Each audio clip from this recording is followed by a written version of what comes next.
नमस्कार, मी कीर्ती गायकवाड। स्वागत आहे आपलं आय न्यूज 28 मध्ये। चला तर मग जाणून घेऊयात महाराष्ट्रातल्या ताज्या घडामोडी। सामाजिक व राजकीय युवा एल्गार आघाडी संघटनेची जाहीर सभा संपन्न।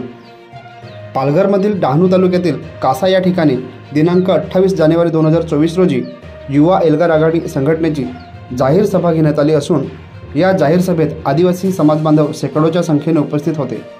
पालघर भूमिपुत्रांच्या विविध समस्या, भूमिपुत्रावर होणारा अन्याय या सर्व समस्यांचे निवारण करण्यासाठी संघटना काम करेल असे संघटना संस्थापक अध्यक्ष विराज गडक यांनी भाषण करताना सांगितले। या सभेसाठी प्रमुख अतिथी म्हणून समाज कार्यकर्ते वसंत भसरा, चिंतामण मोहनकर, नारायण पाटील, विलास वांगड, संघटना उपाध्यक्ष प्रकाश पाटकर व कार्यकर्ते उपस्थित होते।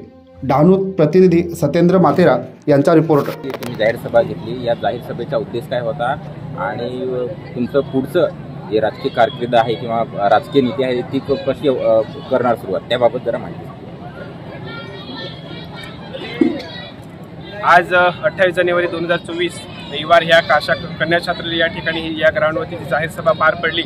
या जाहीर सभेचा उद्देश मला असं म्हणायचं आहे की पालघर जिल्हा निर्मिती होऊनही आज या जिल्ह्यातील मच्छीमार, शेतकरी, शेतमजूर, बागायतदार, व्यापारी वर्ग जो आहे किंवा समस्त इथला दलित पीडित आदिवासी समाज जो आहे, समस्त बहुजन वर्गांवरती जो आपल्यावरती इथे अन्याय अत्याचार होत आहेत, इथे प्रशासन म्हणा, सरकार म्हणा, इथे समस्त भूमिपुत्राला दाबण्याचा प्रयत्न करतोय आणि त्या गोष्टींना वाचता करण्यासाठी आवाज उठवण्याकरिता, त्यांना न्याय मिळवून देण्याकरिता या जाहीर सभेचं आयोजन केलेलं होतं। आणि त्याच्यासोबत मला असं म्हणायचं की आम्ही या पालघर जिल्ह्यातील भूमिपुत्र आहोत आणि पालघर जिल्ह्यातील भूमिपुत्र असताना बाहेरून आलेल्या आयात व्यक्तीला इथे जर उमेदवारी देऊन आणि त्यांना जर इथे प्रतिनिधित्व दिलं जात असेल तर हे इथला भूमिपुत्र कदापि खपवून घेणार नाही। आणि म्हणून या युवा एल्गार आघाडीच्या या सामाजिक राजकीय संघटनेच्या माध्यमातून आम्ही एक ऐलान दिलेला आहे, एक आवाज दिलेला आहे या जाहीर सभेच्या माध्यमातून की या पालघर जिल्ह्यातील पालघर विधानसभा ही लढवण्याचा आमचा मानस आहे। आम्ही निर्धार केलेला आहे